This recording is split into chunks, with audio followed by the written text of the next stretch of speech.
Що ти втратила? Чому цей ребрендинг для тебе насправді стався таким дорогим?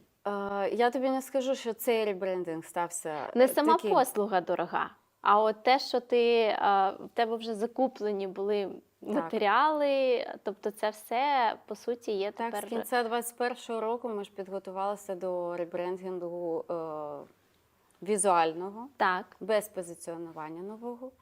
І були закуплені десятками тисяч і пакетики, і коробочки, і все інше, пакування, все. А міняти назву треба. Угу.